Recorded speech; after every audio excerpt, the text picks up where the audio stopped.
Setelah Yesus bangkit dari kematian, pasukan penjaga kubur melaporkan ke imam-imam Yahudi. Kemudian imam-imam tersebut berunding dengan para tua-tua dan pejabat lainnya.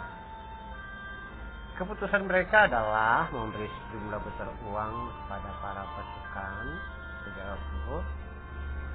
Kemudian para pasukan harus berkata bahwa ketika kami tertidur, murid-murid Yesus datang malam-malam dan mencuri jenazahnya. Cerita itu tersiar di antara orang Yahudi sampai sekarang ini. Saudara-saudara dalam kemanusiaan, saudara-saudara sebangsa dan setanah air, saudara-saudara seiman, saudara-saudara lintas iman, dan saudara-saudara lintas agama. Kisah di atas adalah cerita yang berkembang pada masa itu. Ketika Yesus bangkit, para anggota penjaga kubur dalam ketakutan mereka melaporkan ke imam-imam atau pejabat yang bertanggung jawab pada masa itu. Mengapa seperti itu? Karena dalam ketakutan mereka akan mendapat penghukuman dari pemerintah atau dari orang yang memberikan tugas kepada mereka. Nah, dalam perundingan yang terjadi setelah mendapat laporan, ada dua hal, yaitu memberikan uang dan juga pasukan tersebut harus memutarbalikkan fakta atau memberikan cerita baru, cerita hoax tentang murid-murid yang mencuri mayat Yesus.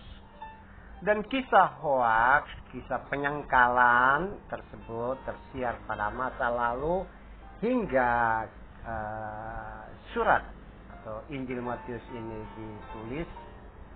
Dan dampaknya adalah pada masa itu tentu saja ada orang-orang yang menolak kebangkitan Yesus. Saudara sekalian, hal seperti itu jugalah yang terjadi dalam konteks kekinian kita. Peristiwa Yesus yang mati, disalib, kemudian dikuburkan dan bangkit, minimal ada dua tanggapan. Tanggapan pertama adalah dari komunitas orang-orang yang tidak percaya pada Yesus yang bangkit. Yesus mati tetap, tapi bagi mereka Yesus tidak pernah bangkit. Nah, ceritanya seperti ini, basicnya di sini. Cerita tentang ketika Yesus sudah bangkit diisi dengan mayat Yesus dicuri, dan kisah mayat Yesus dicuri sudah terjadi sejak abad pertama Masehi. Dan tanggapan kedua tentang peristiwa Yesus mati, disalib, kemudian bangkit adalah dari komunitas pengikut Yesus yang mengimani bahwa Yesus mati disalib menebus dosanya, dan dirinya percaya itu, komunitas masing-masing orang percaya pada peristiwa kematian tersebut dan sekaligus peristiwa kebangkitan. Hal tersebut menunjukkan bahwa penebusan dosa tidak lengkap, tidak utuh jika hanya mati, tapi mati dan bangkit. Dan komunitas Yesus percaya bahwa sebagai orang yang beriman, yang percaya kepada penebusan Yesus, maka dirinya yang percaya itu mati dan hidup sebagai manusia baru bersama dengan Kristus. Saudara-saudaraku yang kekasih, saudara-saudara seiman, saudara-saudara lintas iman, dalam konteks kekinian kita, jika kita termasuk orang-orang yang tidak mempercayai tentang peristiwa Yesus yang bangkit, maka apa yang saudara imani tersebut, saudara percaya tersebut sudah muncul dari masa lalu.